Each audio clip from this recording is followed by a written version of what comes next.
Oversea Under Stone by Susan Cooper, Chapter 4. A white morning haze lay over the sea, and down in the harbor boats shifted idly on still water, bright under the sun. Jane peered down from her window. The fishing boats were deserted, but she could see two small figures clambering from a dinghy beside the quay. Simon said behind her, "I brought this for you to look after, if you really aren't coming." She turned and saw him holding out a grey woolen sock. It looked peculiarly stiff and cylindrical. "What on earth's so special about your socks?" Simon grinned but lowered his voice. "It's the manuscript. I couldn't think of anything else to put it in." Jane laughed, took the sock, and pulled the manuscript out halfway. But even though she handled it gently, the edges cracked and crumbled ominously as they caught in the wool. "Hey," she said, alarmed. "If that's going to happen every time, the whole thing'll fall to bits in a week. It was all right up in the attic, lying there for years and years without anyone touching it, but if we're going to carry it around—" Simon looked anxiously at the curled parchment. Its battered edges, dark with age, and saw cracks that had not been there before. He said, troubled, "But we'll have to handle it so much if we're going to find out what it means. Wait a minute, though. That room!" Leaving Jane baffled, he seized the manuscript and ran downstairs to the small dark door on the first-floor landing, which led to the passage they had discovered on the way to the attic. It was still unlocked. He stepped down into the tiny passage and across the bare, austere room that they had decided was the captain's bedroom. It was just as it had been the day before, and the telescope case was still lying on the window-sill. Simon picked up the case and unscrewed it. The thread of each half was bright and untarnished, shining with a faint film of oil, and the copper lining inside, when he held it up to the light, glinted dry and clean. He dropped the rolled manuscript inside. It fitted perfectly, resting snugly between the two halves when he screwed them together. Simon looked thoughtfully round the room, as if it might tell him something, but there was nothing but the silence and the mysterious, lived-in emptiness, and he closed the door again, gently, and ran back upstairs. "Look," he said to Jane. "Might have been made for it." "Perhaps it was," said Jane, taking the case. "You'd better hide it somewhere," said Simon. "What about the top of our wardrobe?" "I'll think of a good place," said Jane thoughtfully. But Simon, halfway back to his own room, hardly heard her. Already his mind was racing ahead to the day on the Withers' yacht. And by the time he, Barney, and Father were gone, in a great scuffle of argument over oilskins and pullovers and bathing trunks, Jane was almost beginning to wish she had changed her mind and gone too. "But," she said firmly to Simon's final jeers, "no, I'd only spoil it all if I got sick."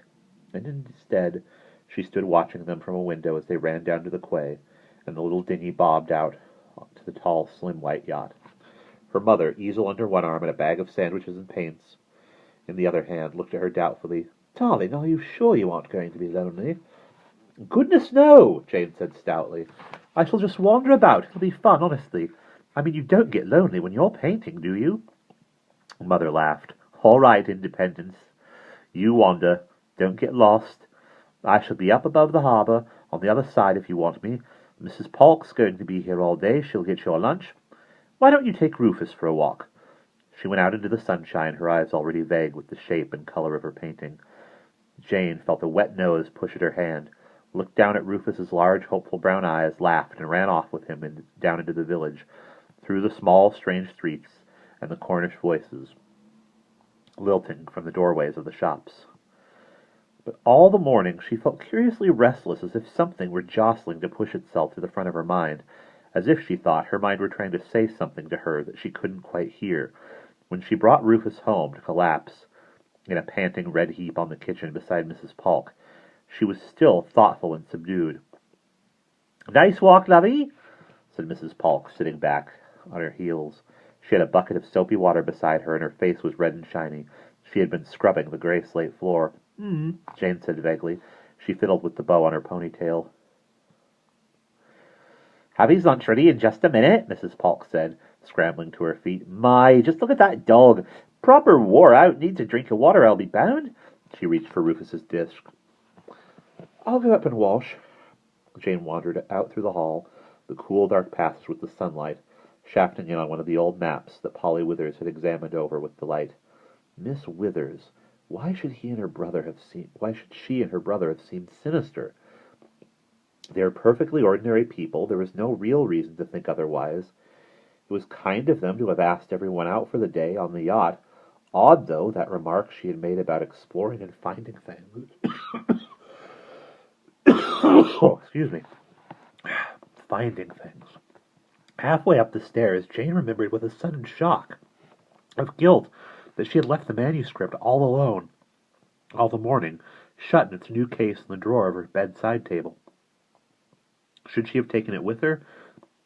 No, don't be silly, she thought. She scuttled up the stairs and into her room anxiously and felt a surge of relief as she saw the case lying quietly glinting in the drawer. She drew out the brown roll of parchment and took it to the window, gingerly straightening it out. The lines of cramped black lettering gave her the same shiver of uneasy excitement that she had felt in the attic. At that moment, when suddenly they had all three realized what they were looking at. She peered at it, but the squat chunks of words were no more legible now than they had been then. She could just make out the initials of the words that Simon had said were Mark and Arthur. How were they ever going to find out what it all meant? She looked down at the bottom of the curling sheet, at the few thin wavering lines that they had thought might be a map. In the dim light of the attic, there had been little there to see, but now Jane had the full white glare of midday.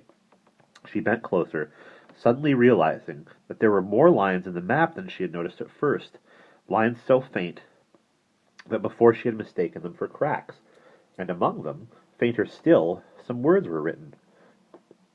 It was a very rough map, as if it had been hurriedly drawn. It seemed to be coastline, looking rather like a letter W lying on its side, with two inlets and a headland.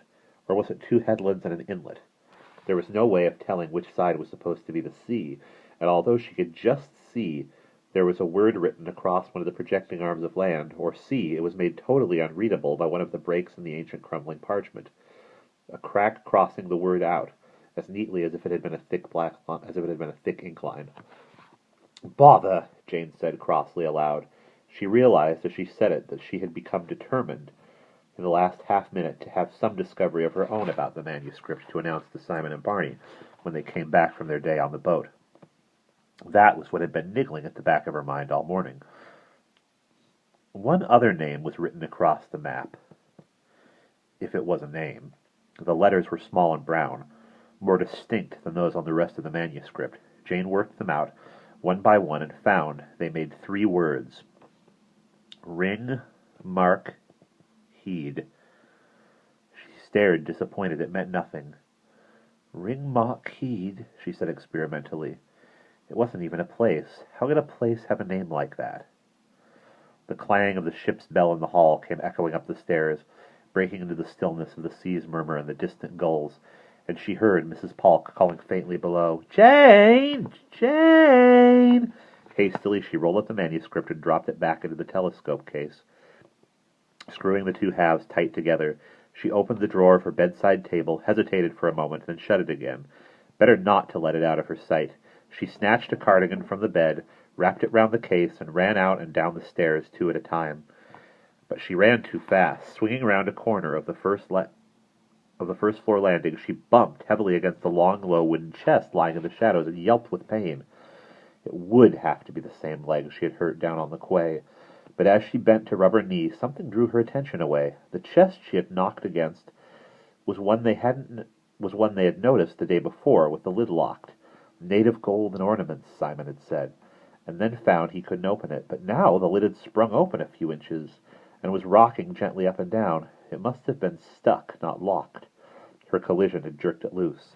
Curiously, Jane lifted it fully open. There was not much inside: some old newspapers, a big pair of leather gloves, 2 or 3 heavy woolen sweaters, and half hidden a small black-covered book. A very dull treasure, she thought, but the book might be interesting. She reached down inside and picked it up. "Jane!" Mrs. Polk's voice was nearer, coming up the stairs. Guiltily, Jane dropped the lid and bundled the little book inside the folds of her cardigan with the telescope case. Mrs. Polk's face puffed into view through the banisters. "Coming," Jane said meekly. "Ah, there. Thought he'd gone to bed. Getting too fat for they stairs, I am." Mrs. Polk beamed at her. "Lunch is on the table. I were taking me pastry out of the oven, or I'd not have kept thee so long." She waddled back into the kitchen. A mounded plateful of ham and salad waited for Jane in the dining room, like a small bright island in the glossy sea of the polished mahogany table. Beside it was a dish of gooseberry tart and a small jug of cream. Jane sat down and ate everything absently, leafing with one hand through the little book she had found in the chest. It was a guidebook to the village, written by the local vicar, a short guide to Trewisic, said the title page in flowing curly type, compiled by the Reverend E. J. Hawes Mellor, M.A., Oxon, LL.D., London, vicar of the parish church of St. John Trewisic. Not exciting, thought Jane, her interest dying. She flipped through the narrow pages, full of details of rambles through the countryside around. The words from the manuscript were still swimming before her mind. If only she could have something to tell Simon and Barney about the map. It was then that the guidebook fell open at its center page under her fingers. Jane glanced down idly and then paused. The page showed a detailed map of a Trewisic village, with every street straight and winding, patterned behind the harbor that lay snug between its two headlands. The churches, the village hall, were all separately marked. She saw with a quick thrill of pride that the grey house was marked by name on the road that led them up to the tip of Kemar Head, and then faded into nothing. But what caught her attention was the name written neatly across the headland. It read, King Mark's Head. King Mark's Head, said Jane slowly aloud. She reached down to the bundle of cardigan lying beside her chair, drew out the telescope case, and unrolled the manuscript on the table. The words stared up at her, cramped and enigmatic. Ringmark Heed. And as she looked, she saw the first letter of the first word, blurred with age and dirt, might very well not be an R, but a K. She gulped with excitement, took a deep breath. King Mark's Head, the same name on both maps, so that the map on the manuscript from the attic must be a map of Trewisic, of that very part of Trewisic on which the grey house stood. The strange words must be an old name for Kenmare Head. But when the first delighted shock had washed over her, she looked again from one map to the other, and her spirits sank a little. There was something very odd about the wavering outline of the coast drawn on the old manuscript, something more than the inaccuracies you always find in a rough freehand drawing. The lines of the coast were not the same as those on the guidebook map. The headlands bulged strangely, and the harbor was the wrong shape. Why? Puzzled, Jane fetched a stub of pencil from the sideboard and did her best to draw a faint copy of the manuscript coastline over the one on the guidebook. There was no doubt about it. The shapes were not the same. Perhaps the manuscript didn't show Trewisic after all. Perhaps there were two headlands in Cornwall called King Mark's Head, or perhaps the coast had changed its shape in the hundreds of years since the manuscript had been drawn. How on earth were they to find out? She put the manuscript reluctantly away and stared at the two outlines, one in print, one in pencil, that she now had on the page of the book. But she still could find no answer. In exasperation, she flipped back the pages of the book and suddenly caught sight of the title page again. The Reverend E. J. Hawes Miller, M.A. Jane jumped to her feet. That was it! Why not? The vicar of Trewisic must know all about the district. He was the expert. He had written the guidebook. He would know whether the coast had changed its shape and what it had been like before. That was the way to find out. The only way. He was the only person who wouldn't ask why she wanted to know. He would think she was just interested in his book. She must go and find him and ask. And then, think how much she would have to tell Simon and Barney when they came home. And that is where we will pause.